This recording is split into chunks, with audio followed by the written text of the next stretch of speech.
Good morning. It's January the 5th. You may be checking in at a different time, but this is day 5, essentially.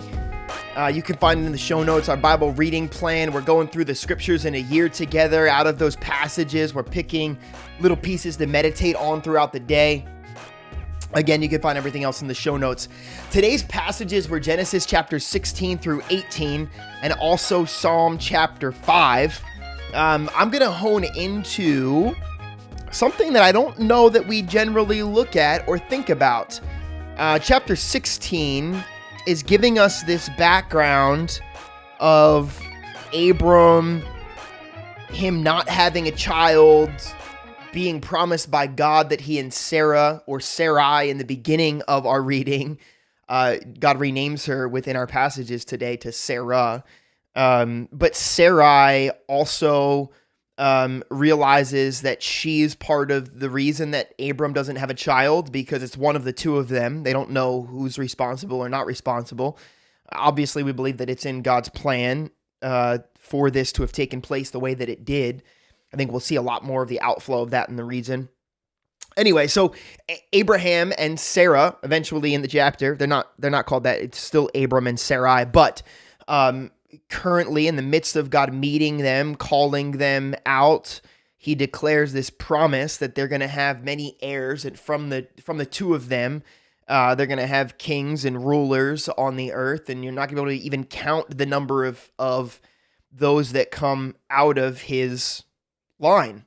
And when they are tired of waiting, they take Sarai's maidservant. Sarai gives her maidservant to Abram so that they might get around in thinking, oh, well, God's not giving us specifically a son, so what if I give my husband my maidservant, and then that way we'll have a child in our household, but it wouldn't be the two of their immediate sons. It would really be Hagar's son who ends up coming into the picture. And because of them scooting around this, you heard or read yourself in the passages that there's a great outfalling, that even today, the two brothers are fighting in many ways.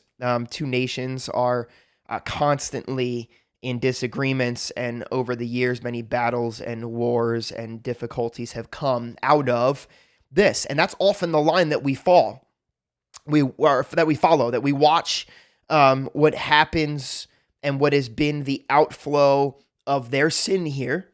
And just a couple of notes there. I love that God's mercy is displayed. God doesn't come down and immediately wipe them clean and say, forget about my promises, my covenant. God still keeps his promise to Sarai and to Abram, especially after when he renames them. He gives them their own son still.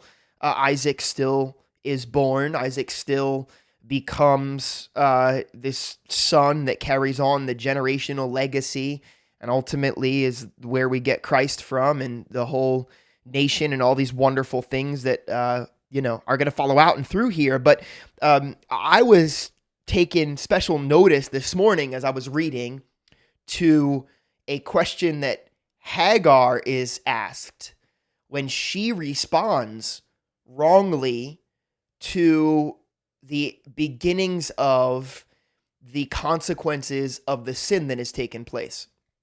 So in many ways, Hagar is almost an innocent bystander to Abram and Sarai's misrepresentation, misguidance in life. I mean, she's a servant of theirs, and she's in their household, and Sarai basically is the one that tells her what to do and when to do it. I mean, she was essentially a slave. And for those of you that are tuning in, of course, slavery is never condemned in the scriptures the way in which we kind of associate with it in our country or have, right? The freeing of slaves was unbelievable and will never be something that I hope and pray we never ever go back to. But the Word of God does still in a way of the definition of what a slave is in someone who submits to others. As Christians, we are called to be bondservants. We're called to be slaves of Christ. That ultimately, if God is our authority, we use that word because it's become so dirty, right? I don't even like using it sometimes, but it's the best description of the word, is that I'm a servant of the Lord Most High. And so in that way, Sarai is a part of this household. It's not that God condemns it or doesn't yet in the Old Testament. I think he will discuss and talks about this way further on as we continue through. But my point is that for the most part, at least in my life, Hagar is really just kind of this innocent bystander.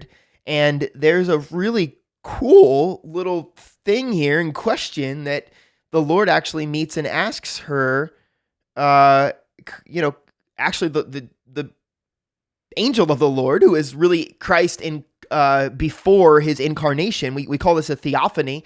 It's really the first theophany. It's the first appearance of Jesus in the scriptures that we have. There are going to be many more in the Old Testament before he is born as a man. And so remember, Christ is eternal. Many false religions believe that God had a son, and so Christ didn't exist before he was born. But we believe and see, and the angel of the Lord is actually Jesus. It's not a debated thing anymore. But I want to get into what's grabbing a hold of my heart, and the question I'm going to be asking myself today, and meditating and thinking about here.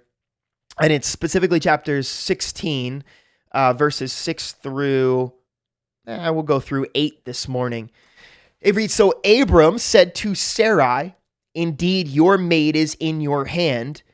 Do to her as you please.' And when Sarai dealt harshly with her, she fled from her presence." So what do we have here? We got a relational issue. we have a relational problem, and we all know that we either stay and deal with it or we run. I don't know about you, but more often than not, I run. I run a lot. And I'm going to be asking myself today, have I been running recently? Have I run from things that I probably needed to stick around and fight through and talk through? Let me keep going. Sarai dealt harshly with her. She fled from her presence.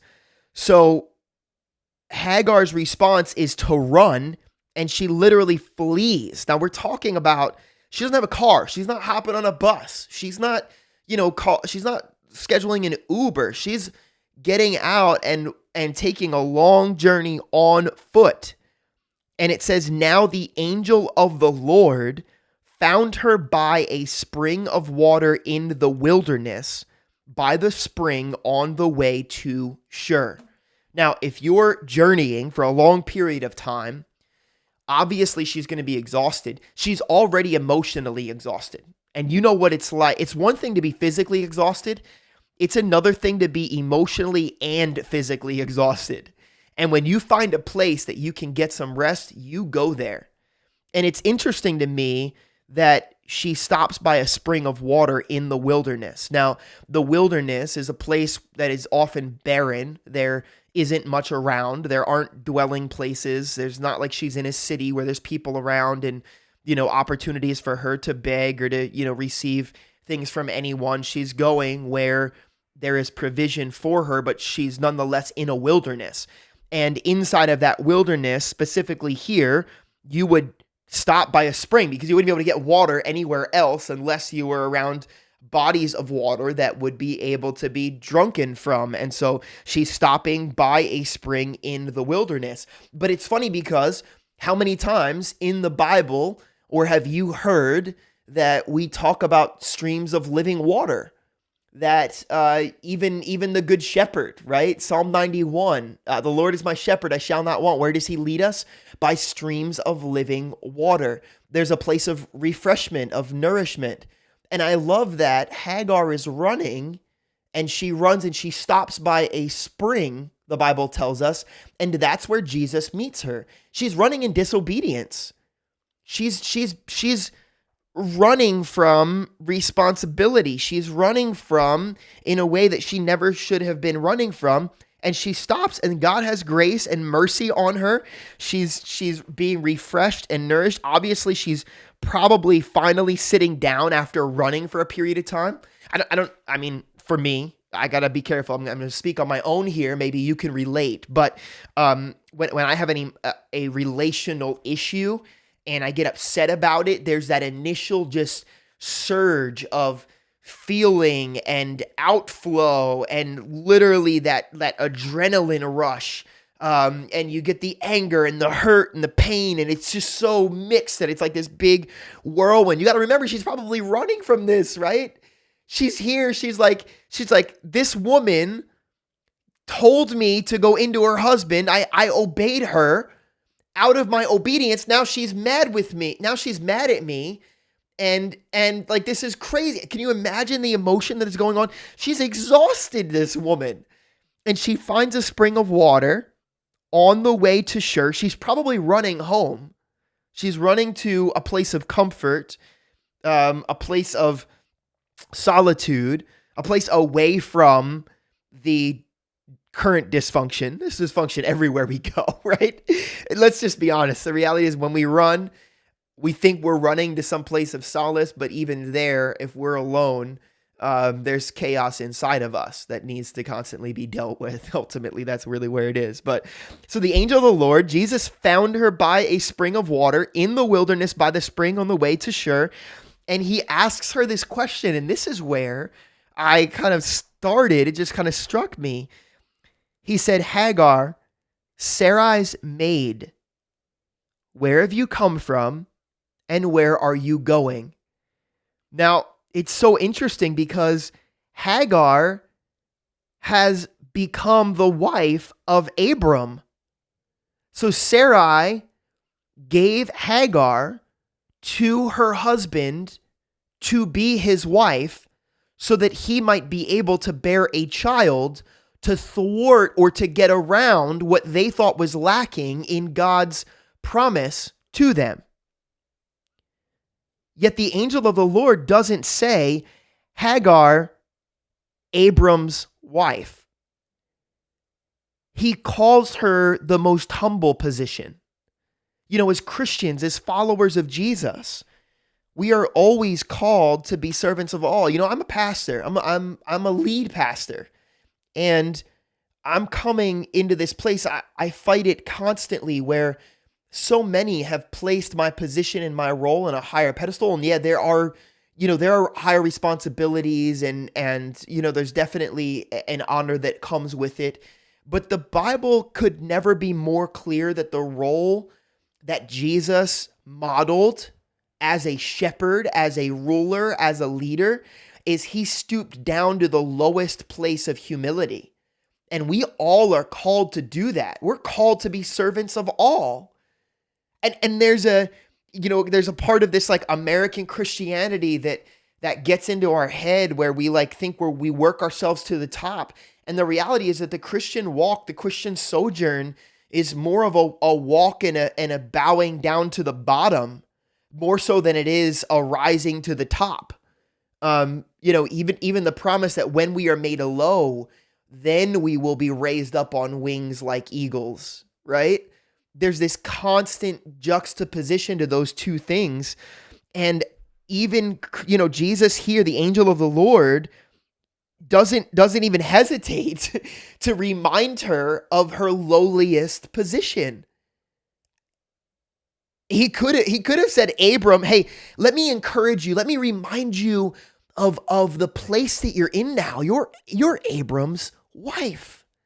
You're going to have Abram's child. He doesn't do that. He calls her by her most humble position. And the question that he asks her is, where have you come from and where are you going? And that's what I'm going to be asking myself today. I'm going to encourage you to be asking yourself that very same question today. Where have you come from and where are you going? I think what's happening here is God is asking Hagar, what are you running from? What are you ignoring? What are you, instead of facing directly, relying on my promises, by faith walking through, what have you turned from and are running from right now? I talk about it a lot. We have these freedoms in our country that really give us opportunity to pick up and go anywhere. There's someone in my wife and my life that we know, we've been ministering to. I'm not sure that they're actually a Christian or not. But in the years that we've known them, they went through a very difficult, trying time. And out of these circumstances, came into a lot of money. And the first thing they did with their money was they took it and they moved to the opposite side of the nation, away from family, away from anyone. And they purchased a home in the wilderness. And a lot of it was something that they talked about consistently, right? Just needing to get away, just needing to get what is due to me so that I can get away. And they've been away now for 6-7 months, really in the middle of the pandemic that it hit. And in speaking with them recently, how do you think they feel? They feel alone.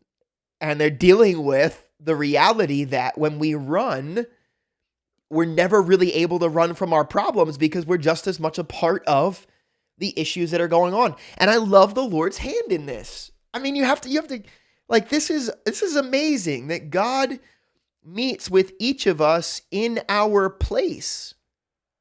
He's got a way of doing that.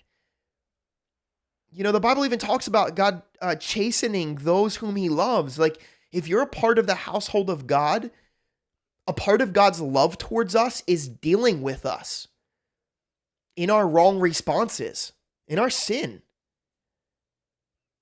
I'm going to leave you with that. That's enough for me. There's some great material, I'm sure. I found a couple of things. Hagar responds. She says, I'm fleeing from the presence of my mistress, Sarai. I don't want to deal with her, and so I'm fleeing from her presence. And even here, there's still kind of this, she's my mistress now, and she is, by Sarai's fault. It's not even Hagar's fault. She's been made a shame in this instance. And so, it's just a crazy question here. The angel of the Lord said to her, return to your mistress and submit yourself under her hand. Then the angel of the Lord said to her, I will multiply your descendants exceedingly, so that they will not be counted for multitude. And the angel of the Lord said to her, behold, you're with child, you will bear a son, you will call his name Ishmael, because the Lord, he gives her all these promises. So he meets her in this wilderness, this place where she thinks she's running. She's getting away from the issues at hand. He calls her out on her running. He shows her mercy and says, will you return, please? There's a child in your womb. Yes, this is a terrible situation, and there is going to be responsibility that has to be had. There's going to be much heartache. There's going to be an outflow of this sin. There's always consequences to our sin. But the mercy of God is still able to meet us in those consequences. And we're called to submit to him in those consequences. In fact, that's the best place that we can be when we realize that we have wrongfully responded. And even in our part, there's going to be consequences for it. Or the situation we're trying to run from, it seems like it's really a really bad situation, and that the only thing we can do is to get away. That the promise of God, the mercy of God, meets us in what still is probably going to come from the sin. It's one of the things that I think is so wrongly proclaimed by so much of the prosperity gospel, is this idea that God never wants us to face difficulties in life. And I think this alone, you don't even have to go any further with it. The reality is God meets her in her wrong response, says go back to the hard situation. He promises that her son's going to be a wild man. He will be against every man. Every man's hand will be against him, and he will dwell in the presence of all of his brethren. But he also gives her the promise that in that curse, there's also a blessing.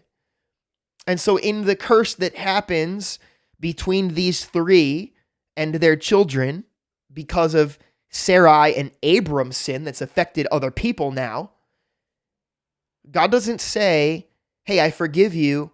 I'm going to wipe the slate clean and let's pretend like it never happened. God's sovereignty, God's mercy, God's grace meets them in the messiness of the life that we call a sojourn. I'm going to leave you with that. There's a question again. Where have you come from? And where are you going? God bless you, and we'll see you again tomorrow. Day 6, we're getting there. Stick through. All the links are in the bottom. Remember, Bible reading. You can follow along. You can not follow along. You can just listen to these things and kind of be encouraged in the morning. Wherever you find yourself in the journey, I hope that you're walking with us. You know that you're not alone walking in this, that there are others joining us. And as we kind of continue on in the weeks, we're going to do our best to kind of include one another and provide opportunity for looking at the chats and sending in some messages and talking live here and there. So I hope you can join us. I hope you stick along for the journey and that you are blessed beyond measure in the ways that the Lord promises and desires for us to be blessed as those that walk according to the path of righteousness. Love you. Have a wonderful day today. Meditate on the scriptures this day and the evening to come. I'd encourage you to read Psalm 5 because there's a really cool blessing about meditating on the word day and night and then waking in the morning to it. So just some cool stuff. See ya.